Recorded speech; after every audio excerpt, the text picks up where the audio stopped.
Jolia Barreto nagkaroon ng pagdududa sa inialay na matamis sa pagmamahal ni Joshua Garcia. Si Jolia Barreto ay matindi kung magmamahal para sa nag-iisang Joshua Garcia.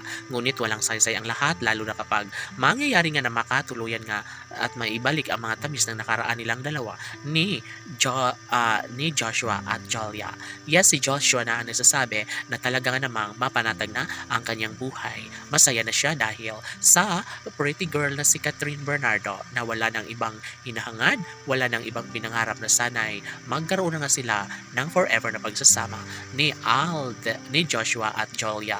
Yes, kampante na ang taong bayan sa lahat ng mga magandang pagkakataong ito dahil ito lamang ang isa sa matagal nang ninanais at pangarap ng lahat na sanay wag nang tumigil pa si Alden Richards na mawala sa kanyang buhay ang pretty girl na si Jolia Barreto. Si Joshua Garcia ay punong-puno ng pag-asa at pagmamahal at nangangarap na sana nga ay makatuluyan na nga niya ang pretty girl na si Jolia Barreto at Joshua Garcia lamang.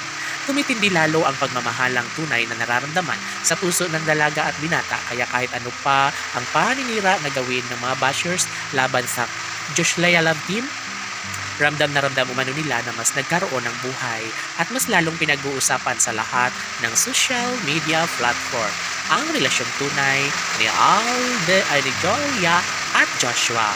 Sa mga puntong ito, lahat ay umaasa na sana nga ay hindi na maiwawala pa ang kinang at tunay at wagas sa pagmamahalan nilang dalawa ni Jolia at Joshua. Yes, sa makatuwid, sobrang kampante na umano sila dahil alam nila na may happy ending na naghihintay sa relasyong tunay ni Joshua at Jolia. Syempre kahit dumaan pa ang mga dilubyo sa relasyong tunay ni Joshua at Jolia, ay mananatili pa rin ang isang magandang pagkakataon na sana'y one day ay makatuluyan nga ng pretty girl na si Jolia ang gwapong aktor na si Joshua Garcia. Ay napakahirap na sundin ang lahat sa kalang pagmamahalan. Of course, ito lamang ang isa sa matagal lang ninanais ng lahat. Hindi na iiwan ni Joshua si Jolia at talaga nga namang ito lamang ang isa sa matagal lang inihiling at pangarap ng lahat na sanay wag nang sumuko pa si Joshua Garcia sa kanyang pagmamahal para kay Jolia Barreto.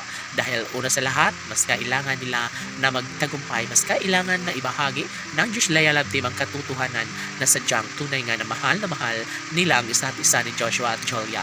Of course, hindi na umano kailanman magbabago ang lahat, lalo na kampante na ang taong bayan sa kung anuman ang mga nagiging desisyon ngayon sa dalawang pusong tunay na nagmamahalan, ang relasyong tunay ni Joshua at Jolia. Marami ang nagsasabi na talaga nga namang tunay na nakatadhana para kay Joshua Garcia, walang iba kundi si Jolia Barreto lamang. Laban!